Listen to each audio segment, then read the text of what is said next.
अस्सलाम वालेकुम कैप्रिकॉन्स, मैं हारिस अज़मी प्रोफेशनल एस्ट्रोलॉजर आपकी खिदमत में हाजिर हूँ इस हफ्ते की कीमती खबरें लेकर। जो कीमती 3 वीक पिछले हफ्ते शुरू हुआ, जिसमें वीनस अपनी बहुत अच्छी पोजीशन पर आ गया, जिसमें मरकरी अपनी पोजीशन पर आ गया, सूरज ऑलरेडी अच्छी पोजीशन पर, मार्स ऑलरेडी अच्छी पोजीशन पर। उन्हीं 4 प्लैनेट्स की अच्छी पोजीशन के साथ इस हफ्ते अल्लाह ताला की तरफ से 13 तारीख को फुल मून भी हो जाएगा और होगा भी आपके लग्जरी एरिया में 4th हाउस में। यह हफ्ता 13 तारीख से 19 अक्टूबर तक का है। 4 सितारे ऑलरेडी अच्छी पोजीशन पर। एरीज, आप किस्मत के कितने धनी हैं। और साथ में इस हफ्ते जब फुल मून होगा 2.25 दिन के लिए और 4th हाउस में होगा, तो आपकी जिंदगी के सुख में मजीद इजाफा होगा। यह इजाफा सिर्फ बातों की हद तक नहीं होगा कि सिर्फ ज़हनी सुख आ गया है लेकिन हाथ में कुछ नहीं आया। इस हफ्ते ये वाला सुख आपके गैजेट्स को, आपकी लाइफस्टाइल को, आपके रहन सहन के तरीके को अपग्रेड करेगा। 4th house is a house of your luxuries और मून साइन 2.5 दिन के लिए नए प्लान्स बनाएगा ही बनाएगा। 2.5 दिन में मून साइन की पोजीशन आपको फोर्स ऑफ लाइफ देगी, आपके जिंदगी के टेस्ट में तब्दीली लाएगी, आपके थिंकिंग टेस्ट में तब्दीली लाएंगी, थिंकिंग स्टाइल में तब्दीली लाएगी। You are more luxurious, you are more romantic, you are more क्या कह सकते हैं उसे, तदबीर और तफक्कुर के साथ ज्यादा तदबीरें करेंगे, ज्यादा फिक्र करेंगे, जो पॉजिटिव फिक्र होता है, जिससे हम सोच विचार कहते हैं ना, जो सोच विचार, एंग्जाइटी नहीं। फिक्र एक एंग्जाइटी वाला भी होता है ना, जिसमें फिक्रें बड़ी लग गई, वो वाला फिक्र नहीं। वो वाली फिक्र जिसमें हम लोग अपनी फ्यूचर प्लानिंग करते हैं, अपनी जिंदगी का सुख ढूंढते हैं, कोई प्लान करते हैं बड़े गौर व खौज के साथ, वो जो गौर करने वाला फिक्र है वो इस हफ्ते 13, 14 और 15 तारीख को मुयस्सर रहेगा। किसी चीज का सौदा करना, तिजारत करना, इन्वेस्ट करना, प्रॉफिट के लिए लेना या प्रॉफिट के लिए बेचना, सब अच्छा रहेगा। और मजे की खबरें जो पिछले हफ्ते से तसलसल चल रहा है, वो इस मून को बेतहाशा इंक्रीज कर देंगे। कैसे इंक्रीज करेंगे? आपका सैटर्न आपके 1st हाउस में ऑलमोस्ट 40% तो आपको लकी मजीद करेगा। आपका मरकरी आपके 11th हाउस में, the house of sudden gains, जिसकी वजह से आपका जहन बहुत चलेगा, दोस्तों की तरफ से सपोर्ट बहुत होगी, कम्युनिकेशन बहुत अच्छा होगा, नए आइडियाज उभरेंगे और वो नए आइडियाज गुड लक सैटर्न के साथ मिलकर, मून फुल मून के साथ मिलकर एक नई जेहत पैदा करेंगे। और ये इस हफ्ते 13 तारीख को उसका आगाज होगा। नई जॉब के हसूल के लिए जो लोग कोशिशें कर रहे थे और वो कैप्रिकॉर्नियन भी थे, तो सूरज उनके यहां 10th हाउस में मार्स के साथ मिलकर उन्हें नई जॉब के हसूल की आसानी प्रोवाइड कर रहा। जरिया माश में इंक्रीमेंट या प्रमोशन, जरिया माश के लिए इंटरनेशनल एप्लीकेशन देना, अप्लाई करना, ये सब आपके लिए ऑन है। उसके अलावा सूरज के 10th हाउस में होने की वजह से कैरियर साइड की सारी ही नेगेटिविटीज रिजॉल्व होती हुई नजर आ रही हैं। जिस जगह काम करते हैं उस जगह जो कशीदगी बनी हुई थी उसके ठीक होने के चांस भी बने हुए हैं। सो ऑलमोस्ट ऑल प्लैनेट्स आपकी अच्छी ही फॉर्म में जा रहे हैं, सिवाय एक के जुपिटर आपके 12th हाउस में।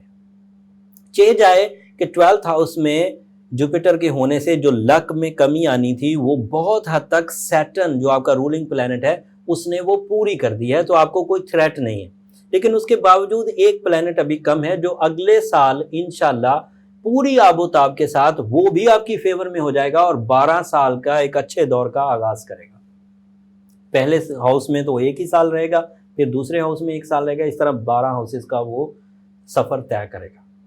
फिलहाल अगर मैं इस प्लैनेटरी पोजीशन को सम अप करूं तो मरकरी की पोजीशन स्टूडेंट्स के लिए, जहनी कारकर्दगी का काम करने के लिए, डॉक्टर्स के लिए, वकला के लिए, स्टॉक एक्सचेंज में काम करने वालों के लिए, अपने कारोबार का आगाज करने वालों के लिए बहुत उम्दा, एग्जामिनेशंस के लिए बहुत अच्छा, हाउस वाइफ्स के लिए बहुत अच्छा, इस अंदाज से कि जब भी मरकरी 11वें घर में होता है हाउस वाइफ्स को अपनी कदर मिलने लगती है, उनकी रिस्पेक्ट बढ़ने लगती है, लोग उनको अप्रिसिएट करने लगते हैं। करीब के रिश्तेदार, हस्बैंड, माँ बाप, औलाद, ये सब उनको सपोर्ट कर, उनसे उनका दिल बढ़ता है, उनसे उनकी करेज में इजाफा होता है। फिर सूरज के अच्छे होने की वजह से कैप्टन स्किल्स, डोमिनेटिंग एबिलिटी, नुमाया पोजीशन पर कारकर्दगी दिखाने का मौका, extra rewards, risk taking, multitasking, father और बॉसेस के साथ ताल्लुकात अच्छे होने के चांसेस, ये सब इंक्रीज करेंगे। और जब इस सब को सम अप किया जाए, इस सब चीज़ों को, इस सारे प्लैनेटरी पोजीशन को अगर सिंगल लाइनर बोला जाए तो इस वक्त आप फसले बहार एंजॉय कर रहे हैं। इतनी अच्छी प्लैनेटरी सेटअप लेकर भी अगर कोई कैप्रिकॉर्न लिंगर ऑन है, स्ट्रगलिंग है, कंप्लेनिंग है, अनसक्सेसफुल है, तो फिर वो एक श्योरली वीक कैप्रिकॉर्नियन है। इसका मतलब है कि वो अपनी जिंदगी में कहीं ना कहीं कोई प्रॉब्लम महसूस कर रहा है, गमज़दा है, बीमार है, रिलेशनशिप में क्राइसिस हैं, कैरियर में क्राइसिस हैं, तो वो उसका इंडिविजुअल इशू है। ओवरऑल कैप्रिकॉर्नियन के साथ ऐसे इश्यूज नहीं चल रहे। अगर कोई इस तरह की कमी महसूस करे तो उसे एक दफ़ा अपने टाइम बिहेवियर को इंडिविजुअली चेक करवाने के लिए अपना पर्सनल चार्ट ज़रूर बनवाना चाहिए। उसके लिए नंबर नीचे चलते रहते हैं। बीइंग अ प्रोफेशनल मैं ज़रूर ऑफर करूँगा कि वो अपना पर्सनल चार्ट बनवाएं। और पर्सनल चार्ट बनाने में आपकी डेट, आपका टाइम, आपकी प्लेस ऑफ बर्थ चाहिए होती है। उससे आपका असेंडेंट, आपकी वर्थ, आपकी सक्सेस रेशो, आपकी थिंकिंग कैपेसिटी, ये सब पता चल जाता है। और उस पता चलने के बाद राइट रेमेडी आपको प्रिस्क्राइब की जा सकती है। बट आखिर पर एक छोटी सी रिक्वेस्ट कि वो फ्री फोरम नहीं है। लोग अक्सर ये फील करते हैं कि क्योंकि मैंने पर्सनल चार्ट बनवाने के लिए कहा है तो शायद ये सर्विस भी फ्री है। सो ऐसा नहीं है। आप जो नीचे टीम होती है उससे कोऑपरेट किया करें, उन्होंने जो तरीका आपको बताया होता है उसे समझा करें। खैर, ये एक प्रोफेशनलिज्म की एक बात थी जो मैंने आपके गोश गुजार कर दी। अब ओवरऑल रेमेडी मैं आपके सामने रखता हूँ। हालात बहुत अच्छे हैं। जो स्ट्रॉन्ग कैप्रिकॉर्नियंस हैं उन्हें बहरहाल किसी रेमेडी की फ़िलहाल ज़रूरत नहीं है। बट अगर कोई वीक कैप्रिकॉर्नियन है तो फिर वो रूबी ज़रूर पहने। यू नो ना, कैप्रिकॉर्नियन का जो बर्थ स्टोन है वो गार्नेट होता है, लेकिन वो अपनी केमिस्ट्री में बहुत स्लो है। उसकी जगह पर अगर आप रूबी पहने तो ज़्यादा इफेक्टिव रहेगा, ज़्यादा रिलायबल रहेगा, ज़्यादा फास्ट रिजल्ट्स देगा। सो रूबी के 8 कैरेट बहुत उम्दा रहेंगे। साथ में 4 डिजिट को मद्देनजर रखें। 4 डिजिट आपका लकी है। जिनका 4 लकी होता है उनके लिए तारीखें 4, 13, 22 और 31 तारीखें भी लकी होंगी। रेड कलर भी आपका लकी कलर होगा, या रेड कलर से निकलते हुए शेड्स पिंक तक सब आपके लिए लकी होंगे। इस सिचुएशन में जो आपके लिए पॉजिटिव है, अगर आप रूबी पहनेंगे और साथ में सूरह वाक़िया पढ़ेंगे तो ये पॉजिटिव सिचुएशन लॉन्ग लास्टिंग हो जाएगी, लंबे अरसे तक चलेगी, खैर और बरकत के इवज़, अल्लाह के कलाम के इवज़। और जो लोग वीक कैप्रिकॉर्नियंस हैं वो स्टैब्लिश हो जाएंगे। स्टैब्लिश होने का मतलब वो क्राइसिस से बाहर आ जाएंगे।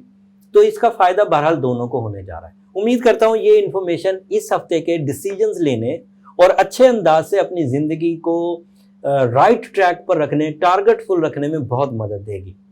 और मेरी दरख्वास्त हमेशा की तरह आपसे ये रहेगी कि जब भी इस इंफॉर्मेशन के एवज आप ज़िंदगी में कुछ कामयाबी हासिल करें तो मुझे अपनी दुआओं में ज़रूर याद रखें। आपकी दुआएं मेरी ज़िंदगी की कीमती तरीन तोहफा है, कीमती तरीन चीज़ है। अगले हफ्ते तक के लिए अब इजाज़त दीजिए। जाते जाते चैनल को ज़रूर सब्सक्राइब कर लीजिए। आपकी मोहब्बत की वजह से ये चैनल इस वक्त पाकिस्तान का नंबर 1 एस्ट्रोलॉजिकल कंटेंट चैनल बन चुका है, और आपकी मोहब्बत इसी तरह जारी रही तो हमेशा हम लोग टॉप पर ही रहेंगे। अगले हफ्ते तक के लिए इजाज़त। अल्लाह ने के बाद।